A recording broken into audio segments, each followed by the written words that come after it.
Hey everybody, I got some OTC stocks that hit my radar this morning. For anybody new watching the videos, I used the yearly chart, highlight the 20-day, the 50-day, and the 200-day moving average. So when I referenced it to the chart and those numbers, you can pull up any chart that you have and take a look. So CWGYF is the first one I have. It's 0.056 cents a share. Strong buying volume yesterday, up 26%, closed above the 200-day moving average, which I find very bullish. The last time it had this type of volume, it hit highs around 13 cents a share. Now, obviously, I'm not saying it's going to run right up to 13 cents a share, but what I saw on the chart was, it's a quiet chart, and then when the volume hits, for whatever reason, it goes on some really nice runs. So put this one on your radar because this is like one of those sneaky plays where there's some people that know what, there's something going on with the company, and they're grabbing as much shares as they can here. And like I said, it's above the 200-day moving average, so it's the chart quickly turned bullish. So take a look at that and let me know what you think. I love comments, so any comments or questions you have, make sure you leave them on the YouTube channel, and I'll get back to you. The next one is BMXI. This one, trades sometimes between 2 cents all the way up to 5-6 cents. This one has been pushed down by the 20-day moving average for a bit now. It bounced pretty hard yesterday. It's just below the 50-day moving average.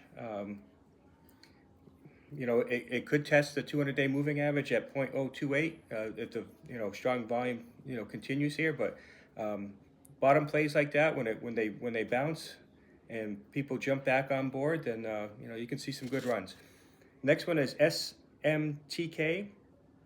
I love this chart. It closed at 0.028, right above the both the 200 and the 50-day moving average. If it holds it as support, this could test 4 pretty quickly, in my opinion.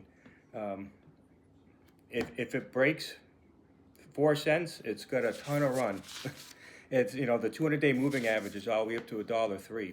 So another sneaky play. I love little charts that nobody else really knows about, but there are some buying, and suddenly the chart opens up where, like I said, they close above the 2 moving day averages, and suddenly the chart forms as a bullish chart, and it has so much room to run that once people start buying, it can, as they say, trade on air. So take a look at that one, and I think it's got a lot of potential. The next one is EVLI. I've highlighted this one a few times already, simply because the chart continues to look strong. It closed again above 5 cents yesterday at 0.52. I think it tested 6, got pulled back. Quite honestly, I think the shorts are trying to put this back under 5, and every time it went under 5, the dips got bought up to get back above 5. So as the longer that 5 holds as support, it's like a coiled spring. Eventually, enough pressure, and this starts to, like they say, take the next leg up, and watch closely on that.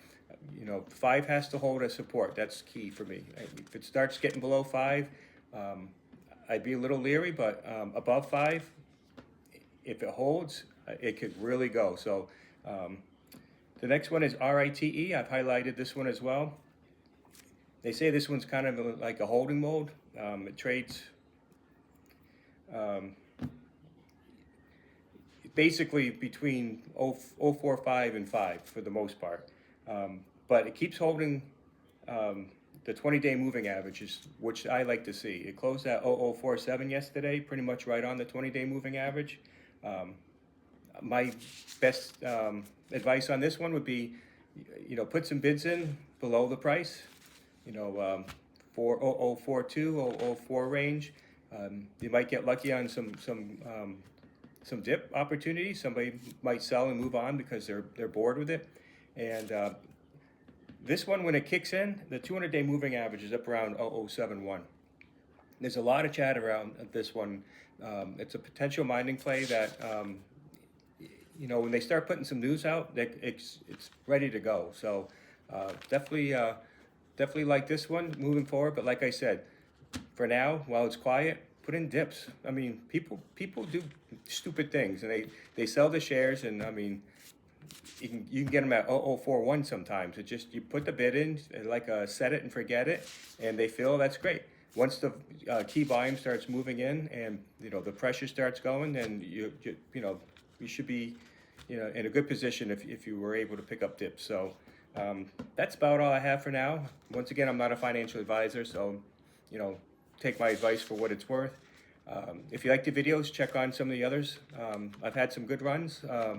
I've had some that charts break down and I look foolish, but that's part of trading. It's like, if the chart's not there, if it's not doing what I hope it's going to do, you move on. It's, some of the best trades are taking a small loss and moving on instead of holding and having it continue to fall. So anyways, have a good trading day, everybody, and I'll check in later.